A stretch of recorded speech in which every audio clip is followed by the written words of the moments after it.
हमारे यहाँ सनातन धर्म नाम की एक चीज है। सनातन मतलब शाश्वत, समय से परे। धर्म का मतलब हिंदू आदि धर्म नहीं, बल्कि नियम होता है।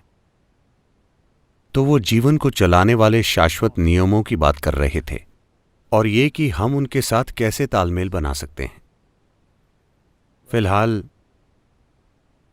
चाहे आप स्कूल गए हों या ना गए हों, आप एक महान वैज्ञानिक हों या ना हों, फिर भी आप इस धरती के सभी भौतिक नियमों का पालन कर रहे हैं, हाँ या ना?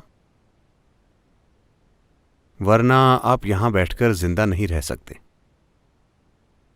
तो इसी तरह से अलग प्रकार के नियम हैं जिनकी प्रकृति भौतिक नहीं है, जो आपके भीतर जीवन की प्रक्रिया को चलाते हैं।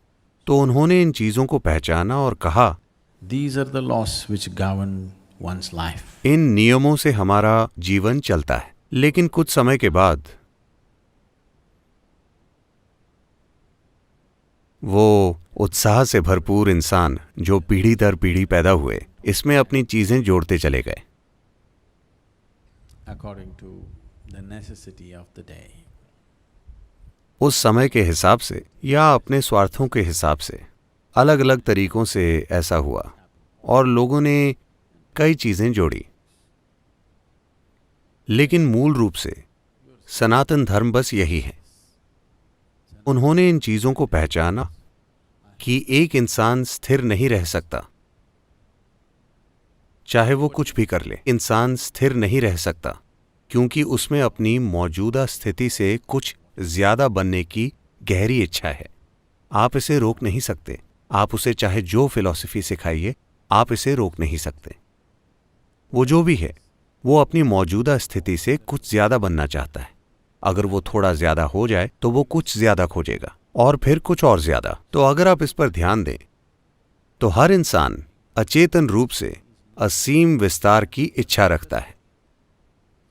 तो हर इंसान अचेतन तरीके से असीम प्रकृति या अनंत संभावना की खोज कर रहा है।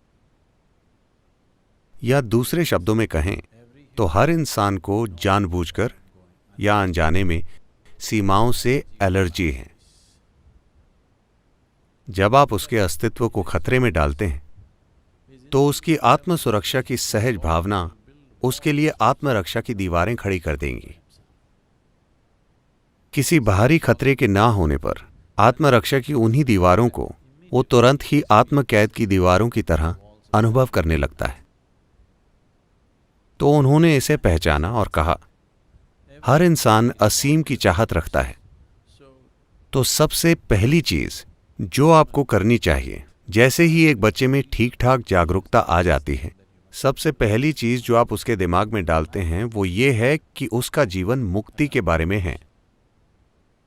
बाकी सभी चीजें दूसरे नंबर पर हैं, क्योंकि आप वाकई सिर्फ एक इच्छा रखते हैं, असीम विस्तार की इच्छा।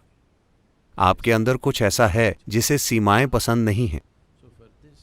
तो आपको उस दिशा में बढ़ने के लिए क्या करना चाहिए? उन्होंने सरल नियम स्थापित किए। अगर आप ये और ये करेंगे तो आप स्वाभाविक रूप से उसी दिशा में जाएंगे। आप इसे धर्म नहीं कह सकते, ठीक है? क्योंकि ये ऐसी जगह है जहां आपको आजादी दी गई है कि आप अपना खुद का ईश्वर बना सकते हैं।